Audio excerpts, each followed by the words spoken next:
Muy buenas tardes. Gracias por estar una vez más en esta, su programación en español del Canal 17 en Opiniones.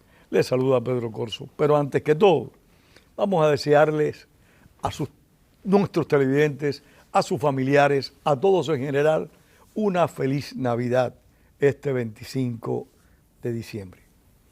Que tengan un próximo año maravilloso y que tengan estas las mejores Navidades de sus vidas. Y me incluyo yo, que quiero tener también una magnífica Navidad junto a mi amigo Carlos Sánchez Berzaín, que como prometimos en un programa que hicimos hace un par de semanas atrás, le dije, vamos a seguir abordando el tema latinoamericano en un programa el 25 de diciembre, y él cumplió, está aquí y yo también. Gracias a ustedes y gracias a Carlos. Feliz Navidad, Pedro, feliz Navidad a toda la audiencia y a tus órdenes. Feliz Navidad, querido amigo. Carlos, quedamos hablando de la situación del crimen organizado, del socialismo del siglo XXI, del castrochavismo, ese cóctel tan explosivo y pernicioso para la democracia y la libertad que está causando en el hemisferio numerosos problemas. Quisiera que tú nos explicaras cuáles son las características de estas tres modalidades y después que viajáramos todos los países que pudiéramos el hemisferio en esta media hora. Perfecto. Primero, un pequeño marco conceptual. ¿Qué es el castrochavismo? Es el castrismo del siglo XX que con el dinero que el año 1999 llega a Chávez, el petróleo de Venezuela y Venezuela entera, hace un proyecto liderado al principio por Chávez, que se empezó llamando Proyecto Alba, Proyecto Bolivariano, Populismo Bolivariano, y se convierte en el castrochavismo del siglo XXI porque sin el auxilio y la entrega de Venezuela que hace Chávez a Fidel Castro, eso nunca hubiera pasado.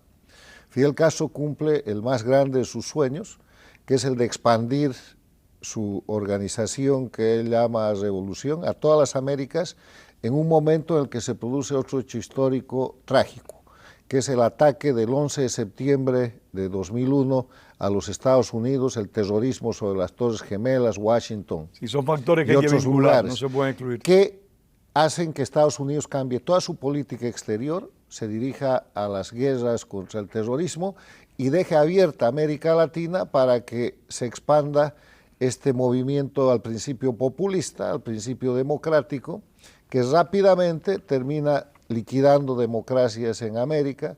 Cae el presidente de la Rúa en la Argentina, le dan golpe de Estado al presidente del Ecuador, Mahuad, golpe de Estado contra Sánchez Lozada en Bolivia, cae el presidente Gutiérrez en el Ecuador y le dan golpe de Estado al secretario general de la OEA recién elegido en ese momento, el expresidente de Costa Rica, Miguel Ángel Rodríguez, y ponen en marcha un proceso que empieza con el control de países, sigue con el control de la Organización de Estados Americanos y estructura un sistema que llaman socialismo del siglo XXI finalmente, que controla el Caribe con la Organización del Petrocaribe, que no es otra cosa que el petróleo venezolano para controlar gobiernos y controlar votos en organismos internacionales, y se empodera la dictadura cubana. Y sucede un tercer hecho extraordinario, muere Chávez.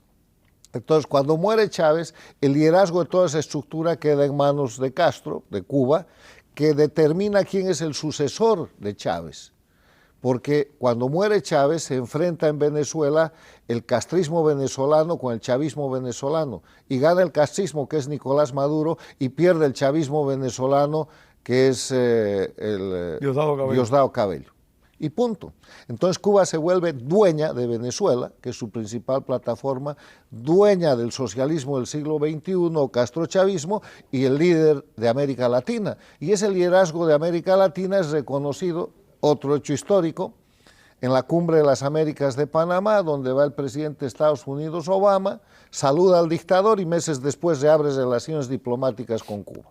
Ese es el escenario del siglo XXI, o sea, este es el marco de referencia histórico para hablar de lo que quieres hablar. ¿Y Luis Ignacio Lula da Silva juega algún rol en esta...? Absolutamente, porque Luis Ignacio Lula da Silva, con el Foro de Sao Paulo, creado cuando cayó el muro de Berlín, es el que sostiene hasta la llegada de Chávez a la dictadura, Pero además, como llega a la presidencia rápidamente, el año 2001-2002 en el Brasil, utiliza los fondos federales del Brasil para crear el Lava Jato, que es el caso de corrupción más grande, todavía no esclarecido en las Américas, con miles de millones de dólares para sostener este boom en el cual con puro dinero, dinero del petróleo venezolano, dinero del Lava Jato, de los fondos federales brasileños y después dinero del narcotráfico, sostienen este proyecto. Ahora, ¿cuál es el fondo de este tema, Pedro? El fondo de este tema es que lo que empezó como una propuesta política, que pudo haber sido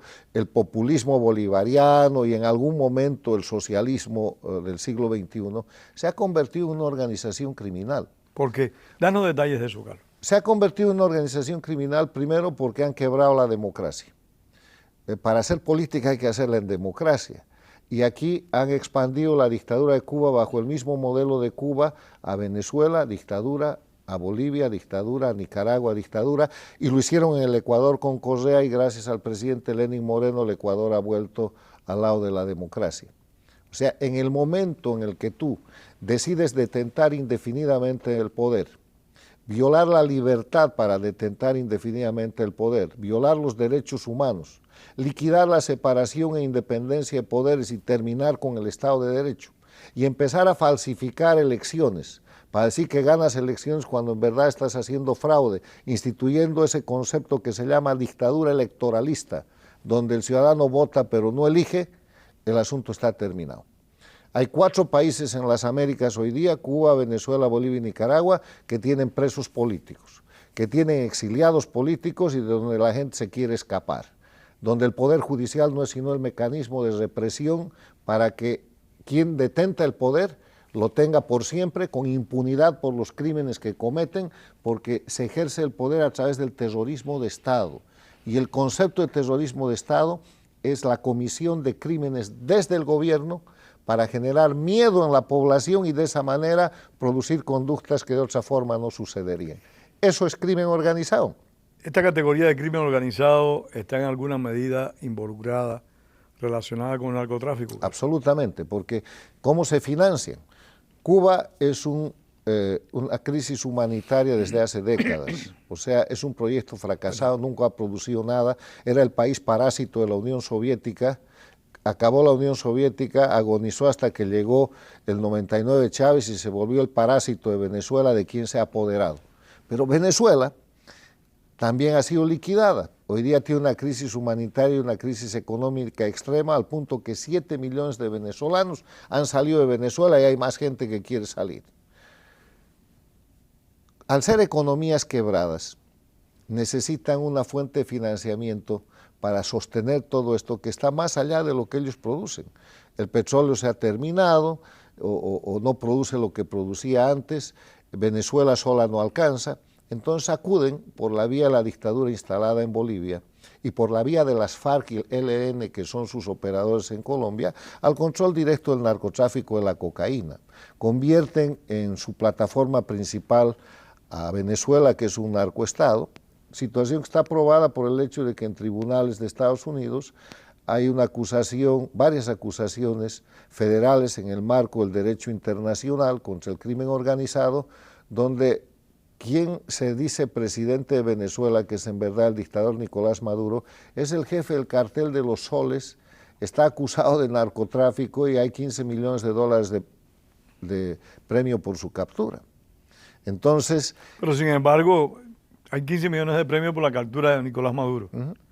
Pero el gobierno de Estados Unidos, paradójicamente, en este momento está negociando con el gobierno de Nicolás Maduro. Bueno, pero... No lo entiendo. Los hechos son los hechos. El Estado de Derecho en Estados Unidos, que sí es una democracia, permite que un poder judicial persiga a este criminal internacional en el marco, además, de la Convención de Palermo, que es una convención mundial sobre el crimen organizado transnacional, y el Poder Ejecutivo haga lo que tiene que hacer con dictaduras o no dictaduras, porque igual que... Pero no es una dictadura cualquiera, es una dictadura perseguida por el sistema judicial de este país. Además es un dictador, el ministro, esto me causa gracia. Te pregunto porque tú eres un hombre muy versado en política. Sí, yo te estoy dando razón porque Talej al-Aissami, que es el ministro que negocia con la petrolera americana, también está buscado con 10 millones de dólares por su captura. No lo comprendo. Bueno, así son las cosas. En todo caso, ¿por qué esto es crimen organizado?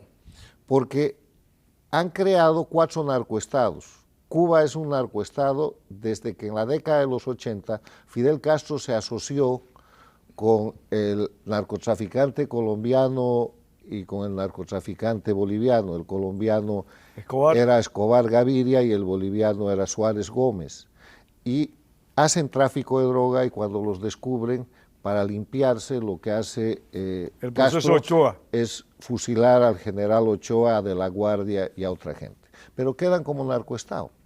Además quedan sosteniendo a las FARC y al ELN en Colombia, narcos, que son guerrillas que crea la dictadura cubana. Es el castismo el que crea las FARC, es el castismo el que crea 60, sí. los ELNs en toda América Latina. El Ejército de Liberación Nacional lo hubo en el Perú. Cuando Che Guevara fue a Bolivia fue con el Ejército de Liberación Nacional, en todas partes en Venezuela, hubo okay. O sea que es una marca registrada del crimen organizado. Influenciada por el asesino en serie Ernesto Che Guevara. Y el tema es que el castismo siempre fue crimen organizado, porque la guerrilla, el terrorismo, la extorsión, el secuestro y el narcotráfico, la invasión a los países, la extorsión internacional que practican desde la década de los 60 son crímenes, Pedro, son crímenes de lesa humanidad. Entonces, esa acción criminal del castismo se ha reactualizado, se ha mejorado y se ha modernizado en el siglo XXI y es el castrochavismo, no es política, es delincuencia organizada transnacional porque ejercen el poder a través de crímenes. Detienen a la gente, torturan a la gente, tienen presos políticos, extorsionan, con la otra mano hacen narcotráfico, encubren.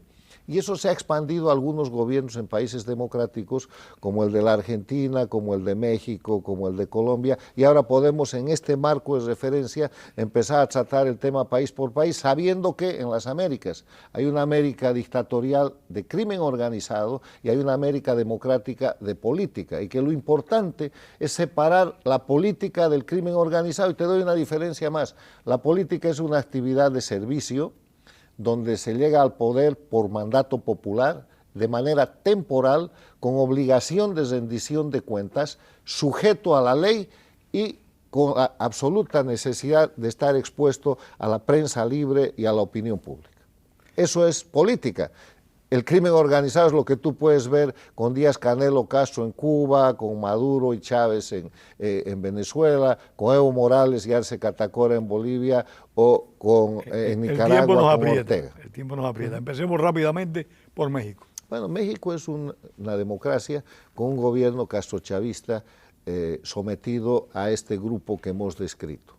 Entonces está cometiendo una cantidad de afectaciones al Estado de Derecho y la más notable es de repente que ha permitido la construcción de varios narcoestados dentro del sistema federal de México, con ese famoso dicho de López Obrador de abrazos y no balazos. Y la otra curiosidad muy grave es que ha transformado la política exterior de México para sostener las dictaduras. México es el principal soporte y protector del crimen organizado dictatorial del castrochavismo. ¿Hay elementos sólidos sobre eso? ¿Qué? ¿Hay elementos sólidos sobre eso que dices? Absolutamente, pero su cancillería funciona así. Lo último que acaba de pasar en el Perú, ha sido capturado el presidente golpista Castillo y de inmediato México se mete al medio a decir queremos darle asilo. Lo que pasó con Bolivia, renuncia Evo Morales, el dictador del 2019, y manda un avión a rescatarlo y desde México lo mandan a Cuba y hacen la plataforma de retorno con la Argentina de Fernández Kirchner, que es el otro país democrático con un gobierno al servicio, con un gobierno paradictatorial al servicio del castrochavismo, donde tiene una crisis económica terminal. La vicepresidenta acaba de ser condenada a 6 años de cárcel e inhabilitación para ejercer la política o cargo público por crímenes cometidos en ejercicio de las funciones y es un gobierno sin duda que está manchado por este tema del crimen organizado. En Centroamérica, ¿qué país aprecia con más problemas en relación al crimen organizado? Obviamente la dictadura en Nicaragua, que es una plataforma para aquello. El Salvador está tratando de liberarse de aquello con una campaña muy fuerte contra las maras y contra los los grupos criminales, y están en la sombra Guatemala, y que tiene un gobierno que tiene ese tipo de problemas y que se ve a ratos bajo la influencia castrochavista. Costa Rica está fuera de toda duda, es un pequeño país, el más democrático de la región, pero lo que preocupa es el Caribe. En el Caribe hay una... Pero antes de irnos al Caribe, sí, quería preguntarte, hay algunos que piensan que Nayib Bukele, con sus disposiciones autocráticas, ponen en riesgo la democracia de su país. ¿No crees eso? Yo creo que Bukele es un presidente muy popular y él tiene que aprender que en democracia es mejor seducir que violar.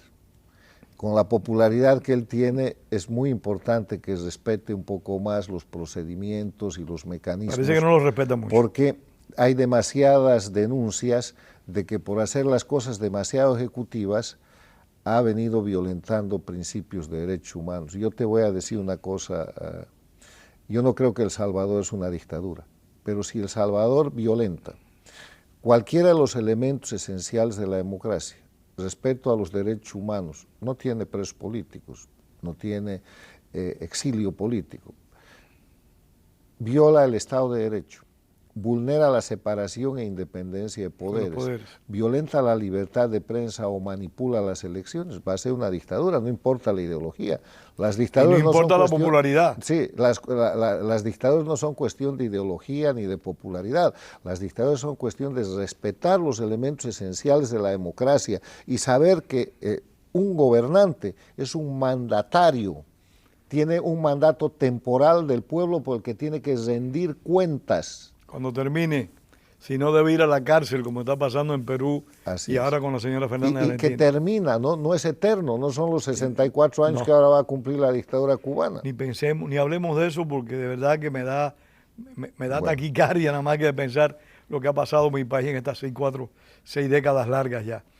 Carlos, ibas al Caribe. Al Caribe, la crisis de Haití es muy grave, es un estado fallido.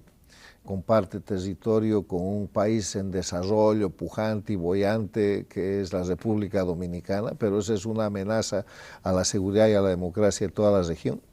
Los pequeños países... Y particularmente Santo Domingo. Sí, los pequeños países, la República Dominicana está amenazada por Haití, y eso, cualquier cosa puede pasar ahí. Y la comunidad internacional ha fracasado en el tema de Haití, tienen que tomarlo en serio. Ha habido corrupción, dicen, en el tema de Haití por la comunidad internacional. Ha habido de todo ahí, entonces, pero lo que no hay son buenos resultados, porque yo te voy a decir una cosa, la política es como la ruleta, lo que se ve se anota. O sea, no es que jugaste mejor o que pensabas que esto... ¿Cuánto fue el resultado? Colorado 23, eso es. En el fútbol, metiste un gol, ganaste. No importa cómo jugaste, pero es el resultado. Y en la política lo importante es que respetando las reglas les des resultados a la gente. Haití es un fracaso de la comunidad internacional, hay que arreglar ese tema.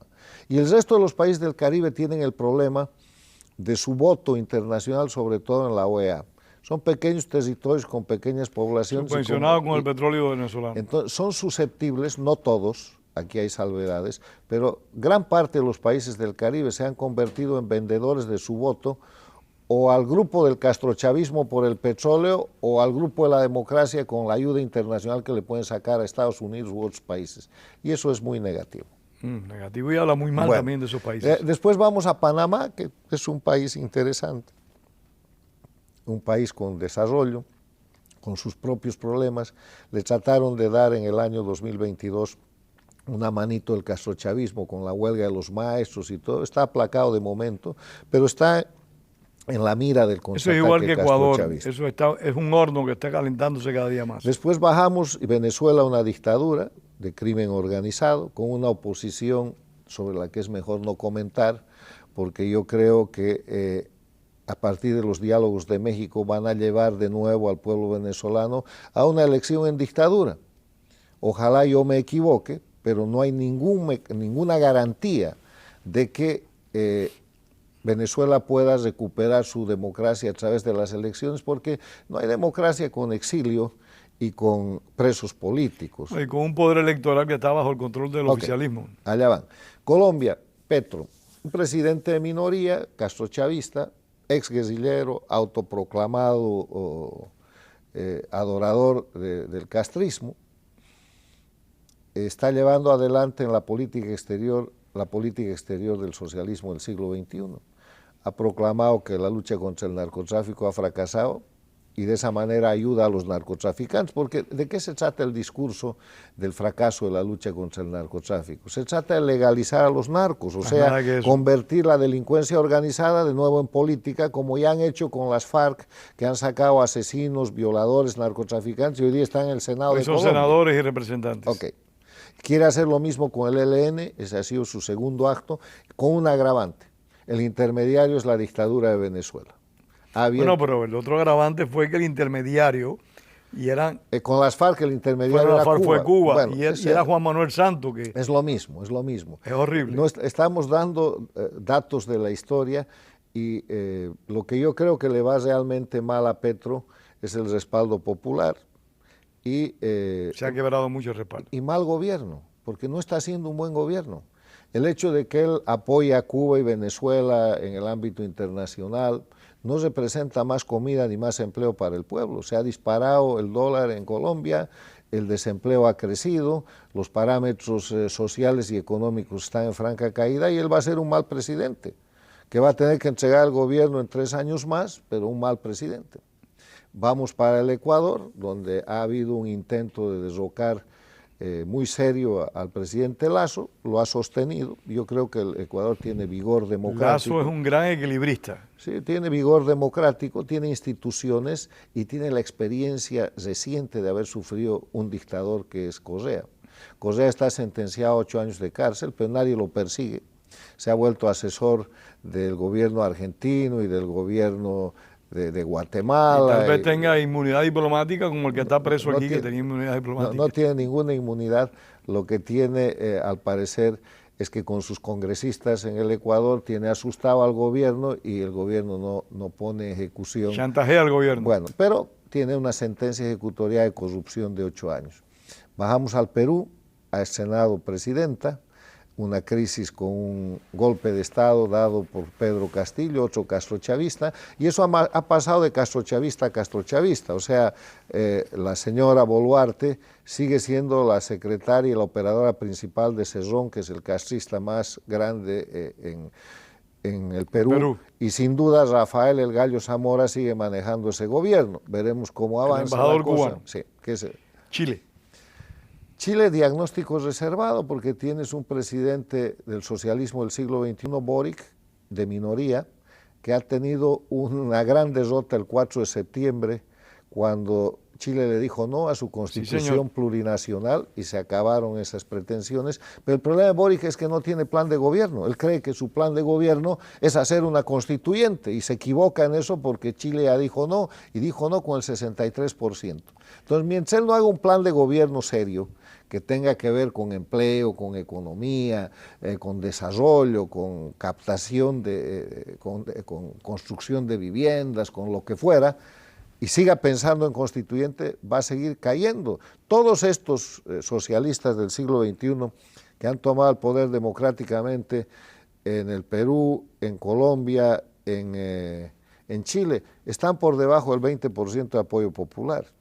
Carlos, tu país, Bolivia. Dictadura con bandera de democracia, simulan democracia. Este año los resaltantes son los 35 días de paro general que ha hecho Santa Cruz, la ciudad y el departamento económicamente más importante, reclamando un censo para que dejen de hacer fraude electoral, porque en el padrón electoral hay cerca de 1,5 millones de fantasmas, con lo cual... ¿1,5 Sí, sí, es que el padrón electoral en Bolivia, entre el año 2006 que lleva Evo Morales al año 2009 y al año 2019 y 2020, lo han hecho crecer en el 97%, y la población solo ha crecido 37%. En un país que tiene voto universal desde el año 1952, entonces no hay manera de que eso suceda, es fraude. Y Santa Cruz se atrincheró en defensa de la libertad y la democracia, pidiendo que se haga un censo que mandatoriamente tenía que haberse hecho en noviembre. El gobierno ha maniobrado. Bolivia es un país con presos políticos, son más de 180, hay más de 8.000 exiliados, o sea, todo es lo mismo que Cuba, Venezuela y Nicaragua en una dimensión nacional. ¿Existe riesgo de decisión en Bolivia? No, lo que existe en Bolivia es una dictadura que ha creado su Estado plurinacional, que es un Estado fallido, y además es un narcoestado. O sea, en Bolivia la lucha por la libertad va a continuar hasta recuperar la democracia y recuperar la república. Que así sea en todos nuestros países. Sí. Terminamos con Brasil. Brasil, lamentablemente el tiempo Lula se nos acaba. toma el poder el próximo 1, es un presidente de minoría y es además un presidente que ya tiene la experiencia de que después de sus presidencias ha pasado por la cárcel por corrupción y ahora tiene socios de la izquierda democrática y de la centro derecha brasilera. El empresariado brasilero cree que no va a pasar nada, la sociedad brasileña está profundamente... Eso fue lo que le pasó a los empresarios venezolanos cuando apoyaron a Hugo Chávez, muchos de ellos. Sí, pero el tema es que Lula ya ha sido presidente, ese es el argumento. Y se portó bien con los empresarios brasileños. No pasó nada. Ya, la economía fue bien. ¿Sabes por qué?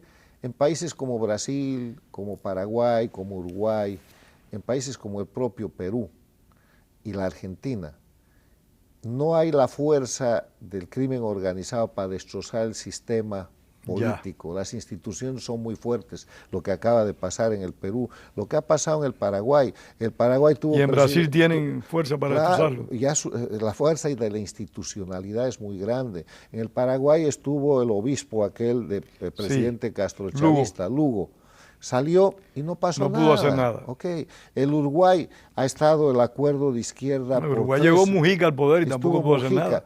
Pero ahí está la estructura institucional y hoy día hay un presidente que no es de izquierda y vendrá otro día otro de izquierda. Es que, ¿sabes? La izquierda cuando es democrática es una cosa pintoresca porque no quiebra la democracia y pueden tener las ideas que quieran. No, y puede hacer que el país progrese, ¿por qué no? Sí.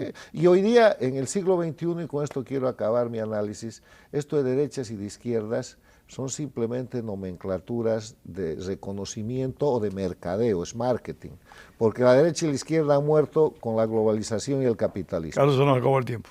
Una vez más agradecido porque hayas estado acá y agradecidos a ustedes por su participación desde sus casas, pero para nosotros siempre participan. Tengamos siempre presente la expresión martiana. La palabra es para decir la verdad y no para encubrirla. Tengan todos muy buenas tardes y un feliz año nuevo, que eso es muy importante. Igualmente para ti, Carlos, y para nuestros amigos del Canal 17, para Archico y todos sus técnicos, un feliz 2023. Para todos ustedes, para todos nosotros. Gracias. Felicidades.